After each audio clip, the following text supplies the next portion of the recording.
네,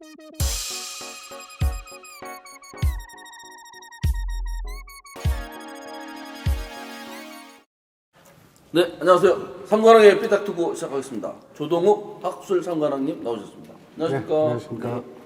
최용현 삼관왕님 나오셨습니다. 네, 안녕하세요.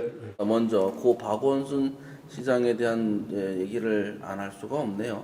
먼저 삼가 고인의 명복을 빕니다. 그렇지만 그런 일이 벌어지기까지 있었던 일에 대해서도 우리가 한번 얘기를 안 해볼 수 없을 것 같습니다.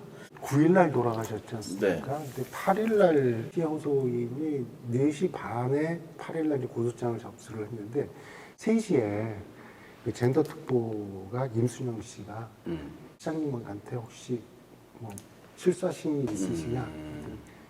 그게 무슨 소리냐? 이렇게 말씀을 하셨대요. 그리고 7시에 경찰이 청와대에 보고를 했다라고 돼 있습니다. 저녁 7시에. 그리고 이제 박 시장님은 구청장들하고 저녁 만찬을 하고 들어오셨대요. 9시 10분에 공간에서 회의를 했는데 참석자가 다 밝혀지진 않았는데 법률 전문가도 전설했어요? 예, 법률 전문가도 있었다고 합니다. 그리고 이제 그 다음날 10시 44분에 이제 공간에서 나왔는데 북한산 그 안내소 있지 않습니까? 안내소에 서울시청 직원이라고 11시 40분, 네. 12시쯤에 시장 동선을 확인하더래요. 그건 또 뭐예요? 그러니까 이제 시장님이 10시 44분에 나갔지 않습니까?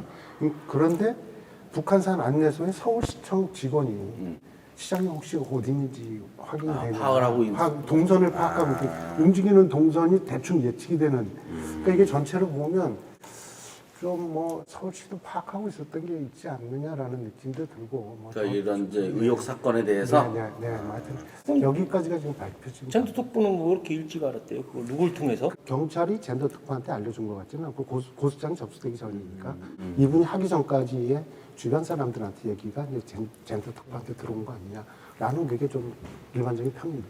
박원순 시장 관련된 일도 있었지만 이제 이런 일들은 민주당에서 유독 자주 발생하고 그래서 이해찬 당대표가 통절하게 사과한다고 하던데 이거 민주당 요새 왜 이럽니까?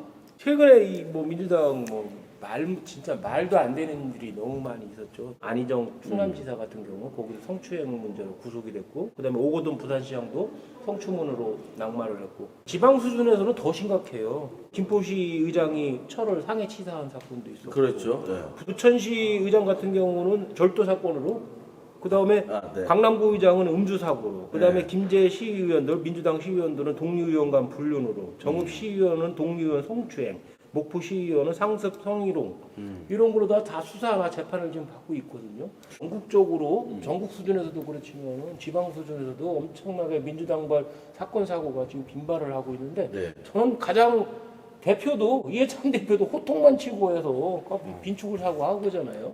충북 도의회 같은 경우 의정 선거 과정에서 서로 불화도 있었고, 그다음에 상임위원장 그 문제도 부결돼 버렸고, 그다음에 충주시의회 같은 경우도 싹쓸이 하려다가 뭐 반대당 미통당 의원들이 삭발하는 사태가 있었고, 괴산군 의회 같은 경우는 더 심하죠. 의장이 전임 의장이 다시 한번 하려고 전반기 의장이 다시 한번 됐잖아요. 결국은 미통당하고 무소속 의원 부추겨가지고 본인이 그러니까 통합당보다 더하죠. 민주당이 더하다. 박원순 시장 건 같은 경우는 이게 이제 본인이 사망을 함으로써 공소권없음 처분됐잖아요. 오거돈이나 안희정 뭐 단체장 같은 경우보다는 민주당의 외부상의 그 상흔은 그렇게 크지는 않을 거예요.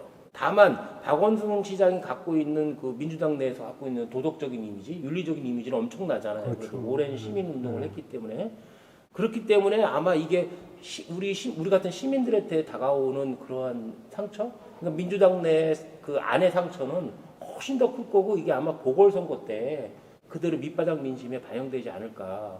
저는 그렇게 생각해요. 내년 4월 보궐선거에 서울시장 선거도 생겼고 또 부산시장 선거도 생겼잖아요. 그렇죠. 국회의원들도 보궐. 보궐. 네, 그래서 지금 전국과 그게 이제 내후년 대통령 선거의 전초전 양상일 그렇죠. 텐데 어떻게 영향을 많이 미치겠죠?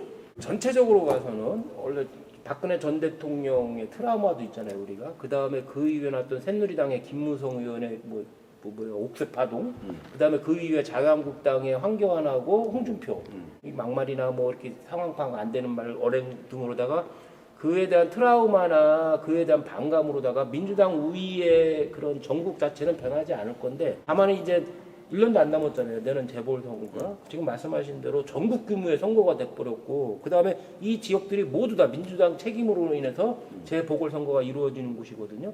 그 다음에 그 안희정 지사나 오거돈 시장이나 박원순 시장처럼 이게 최악의 상황이에요. 사실은 성추문으로다가 이렇게 다 그만뒀기 때문에 내년 재보궐선거는 상당히 민주당에서 좀 어렵지 않을까. 177명이나 되죠. 네, 민주당이 7명인가? 너무 많아요. 여기 이렇게 인원이 많다 보면 사고 칠 사람 굉장히 또 많습니다. 그렇죠. 예.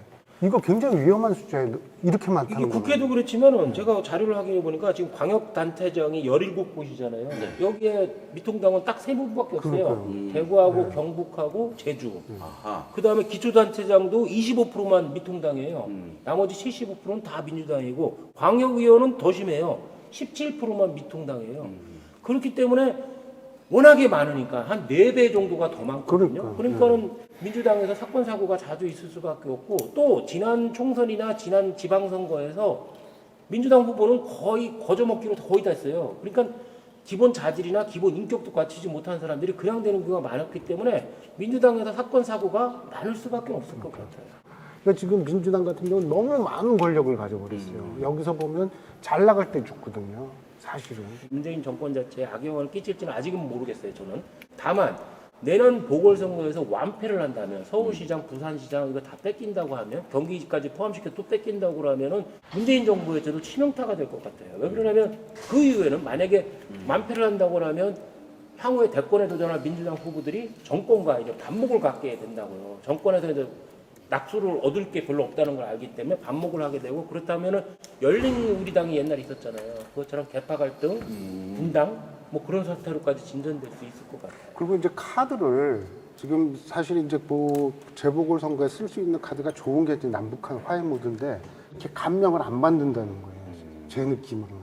그러니까 2년 전에 지방선거 때는 사실 4.27 남북 정상회담이 결정타였지 않습니까? 그래서 고통이 될 것 같았고. 그러다가 지금은 또 이제 그 학습 효과가 있어요. 딱. 그래서 이게 지금 이 카드로 돌파하겠다. 그걸 아니, 이거 갖고 특별한 이벤트나 카드가 있어야 되는데 대북 카드는 없다, 이제 이제는 안 한번 돼. 써먹었기 때문에 다시 못 안 써먹고 된다고. 경제 카드 오히려 실패만 할 그러니까요. 것 같고 하기 때문에 남아있는 카드, 특별한 카드, 인물도 없지만 정책적으로도 특별한 카드가 없을 것 같아요. 심지어는 지금 뭐 뉴딜 그 부분도 그렇고 부동산 대책 나오니까 못 믿겠다가 태반이에요. 여론조사. 네, 일단 박원순 시장이 불러온 엄청난 파문 어떻게 전개될지 같이 지켜보시죠. 오늘 고맙습니다.